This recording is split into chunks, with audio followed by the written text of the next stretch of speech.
ہم پورے اعتماد کے ساتھ اور ہم پھٹکار کر ڈنکے کی چوٹ پر یہ بات کہتے ہیں، اگر اس ملک میں دارالعلوم دیوبند نہ ہوتا یہ ملک کبھی بھی آزاد نہ ہوتا۔ حقیقت میں وہ رہبر ہے ہماری اس جمعیت کے، ہمارے چند اکابر علماء کرام جن کو علماء دیوبند کے نام سے یاد کیا جاتا ہے، جن میں حجت الاسلام والمسلمین حضرت مولانا محمد قاسم نانوتوی رحمۃ اللہ علیہ، حضرت مولانا یعقوب صاحب نانوتوی رحمۃ اللہ علیہ، حضرت مولانا ذوالفقار احمد دیوبندی رحمۃ اللہ علیہ، حضرت مولانا شاہ رفیع الدین صاحب اور حضرت حاجی عابد حسین صاحب رحمۃ اللہ علیہ، یہ چند اکابر جن کا میں نے نام لیا، یہ سر جوڑ کر بیٹھے اور انہوں نے یہ طے کیا کہ اس ملک میں اسلام کے، قرآن کے، مسلمانوں کی کیسے حفاظت کی جائے۔ باہمی مشورہ طے ہوا اور یہ بات طے ہوئی کہ ایک دینی مدرسہ قائم کیا جائے، دینی مدرسہ قائم کیا جائے۔ طریقہ کار کیا ہوگا، شکل کیا ہوگی، کیسے قائم کیا جائے گا، تمام باتوں پر غور و خوض کیا گیا تو یہ بات طے پائی کہ جس طرح عیسائیوں نے ہمارے بچوں کو اپنے کانوینٹوں میں ایڈمٹ کرنے کے لیے جو چال چلی کہ کھانا فری، کتاب free, hostel free, uniform free, سب کچھ فری، یہ بچے ہمارے حوالے کرو، تو مشورے میں یہ بات طے پائی کہ من وہن اسی طرح ہم ایک دینی مدرسہ قائم کرتے ہیں اور ہم مسلمانوں کے گھر گھر اور در در جا کر یہ اعلان کریں گے کہ مسلمانوں یہ بچے ہمارے حوالے کرو، ہم ان کو دینی تعلیم سکھلائیں گے، ان کا کھانا فری ہوگا، کتابیں فری ہوں گی اور ان کی رہائش فری ہوگی، سب کچھ فری ہوگا، صرف تمہارا کام یہ ہے کہ بچے ہمارے حوالے کرو۔ یہ بات طے ہوئی۔ مدرسہ کہاں قائم کیا جائے اس پر بھی گفت و شنید ہوئی۔ آخر یہ بات طے پائی کہ دیوبند کی مقدس سرزمین پر مسجد چھتا کے صحن میں انار کے پیڑ کے نیچے ایک اسلامی مدرسہ کی داغ بیل ڈالی جائے گی اور اپنے اپنے گھروں میں جا کر سب سو گئے۔ صبح جب آئے اکٹھا ہوئے، مشورہ کیا تو پوچھا گیا کہ ہاں بھائی بتائیے کس کس کے ذہن میں کیا بات آئی ہے، تو ایک بزرگ کو خواب نظر آیا۔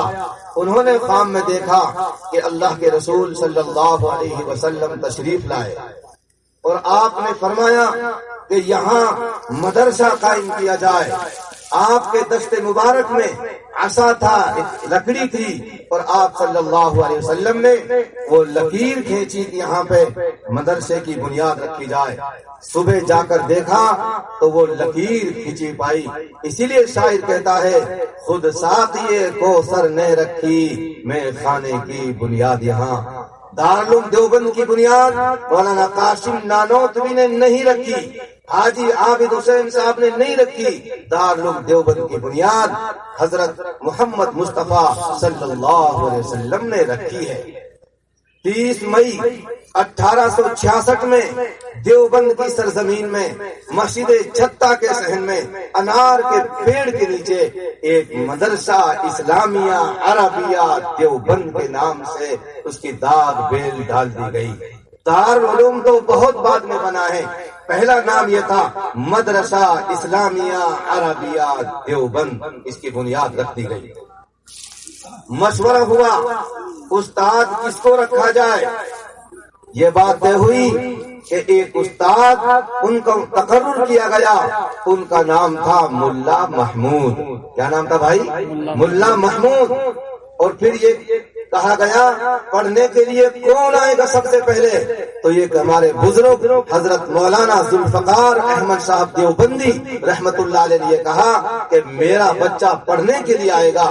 کیا نام تھا اس بچے کا؟ اللہ اکبر، اس بچے کا نام بھی محمود۔ سبحان اللہ۔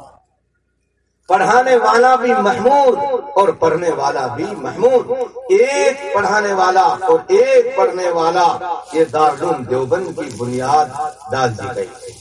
کام شروع ہوا۔ ان اکابرین میں سے عمرے کے لیے، حج کے لیے مکہ مکرمہ تشریف لے گئے، اور جا کر کے حاجی امداد اللہ مہاجر مکی رحمت اللہ علیہ، جو ہمارے سید الطائفہ، ہمارے اکابر علماء دیوبند کے سرخیل ہیں، مجاہد آزادی ہیں، ان سے جا کر چونکہ وہ مکہ مکرمہ تشریف لے گئے تھے ہجرت فرما کر، وہاں جا کر کہا کہ حضرت ہمارے کچھ علماء نے باہمی مشورے سے دیوبند کی سرزمین پر ہم نے ایک اسلامی مدرسے کی بنیاد رکھ دی ہے۔ حاجی امداد اللہ مہاجر مکی رحمت اللہ نے فرمایا کیا کہتے ہو، زبان بند کرو، ہم نے مدرسہ قائم کیا ہے، سوچ سمجھ کر کے بولو۔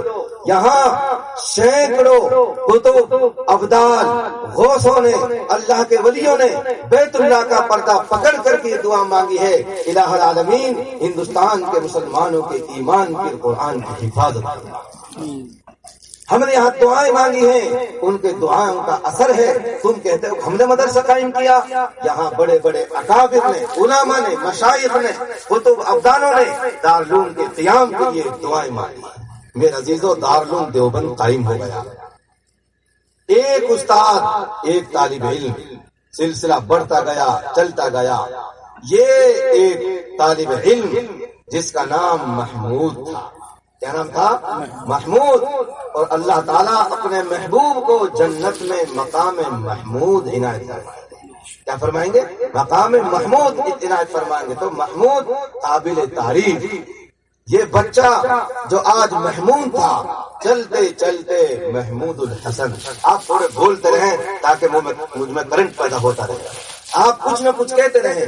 یہ بچہ محمود آگے چل کے محمود الحسن، آگے چل کر مولوی محمود الحسن، اور بڑھیے آگے مولانا محمود الحسن، اور بڑھیے آگے شیخ الہند حضرت مولانا محمود الحسن صاحب دیوبندی، اور بڑھیے آگے اسیر مالٹا کے نام سے ان کو یاد کیا جاتا ہے۔ اللہ اکبر۔ اس زمانے میں کوئی بڑے بڑے القاب تو تھے نہیں، بس حضرت شیخ الہند رحمت اللہ علیہ کو دیوبند کے اندر بڑے مول صاحب کے نام سے یاد کیا جاتا تھا، بڑے مول صاحب۔ آپ سے ایک علماء کا وفد آیا ملنے کے لیے کہ بھائی بڑے مول صاحب سے ملاقات کرنی ہے، وہ آئے۔ آنے کے بعد ملاقات ہوئی اور دوران گفتگو کہنے لگے وہ کہ حضرت آپ بڑے مول صاحب ہیں۔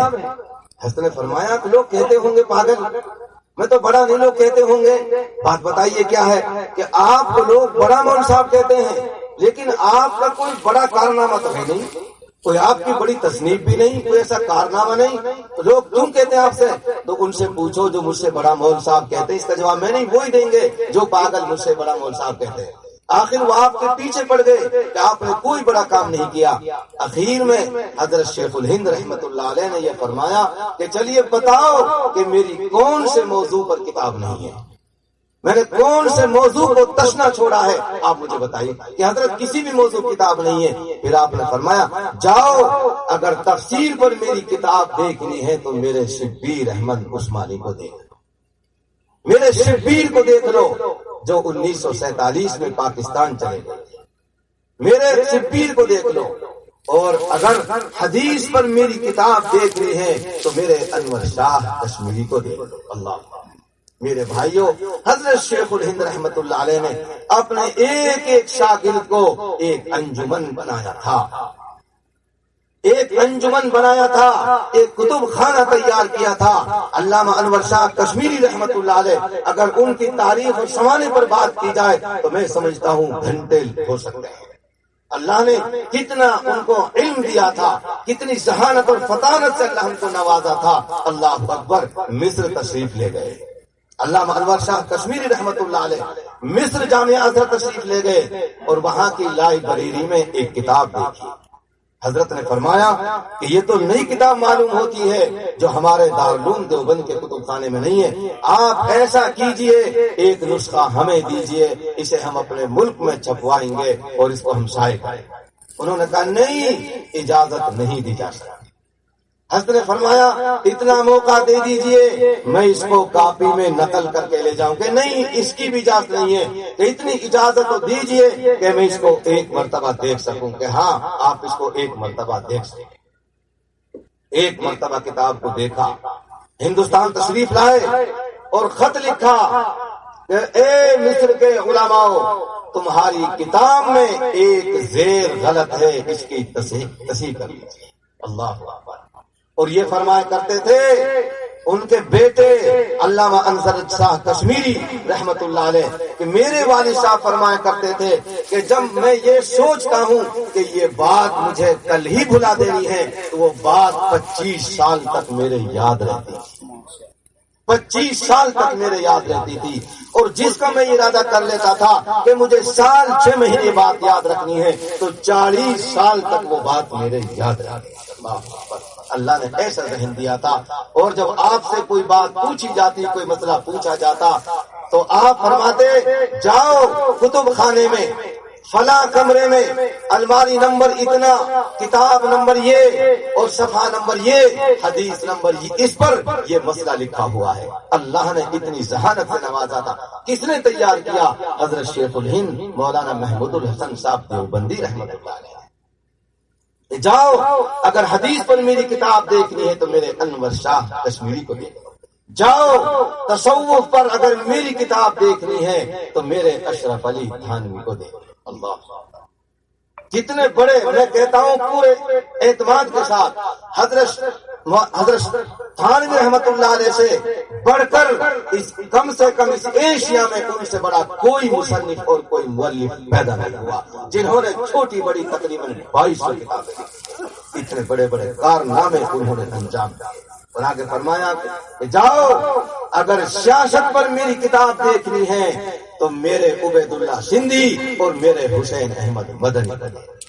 میرے عزیز بھائیوں، یہ ہمارے بزرگوں کی تاریخ ہے، یہ مدارس اسلامیہ کی تاریخ ہے جن کا سلسلہ جا کر کے دارالعلوم دیوبند سے نکلا ہے۔ ہم پورے اعتماد کے ساتھ اور ہم پھٹکار کر ڈنکے کی چوٹ پر یہ بات کہتے ہیں، اگر اس ملک میں دارالعلوم دیوبند نہ ہوتا یہ ملک کبھی بھی آزاد نہ ہوتا۔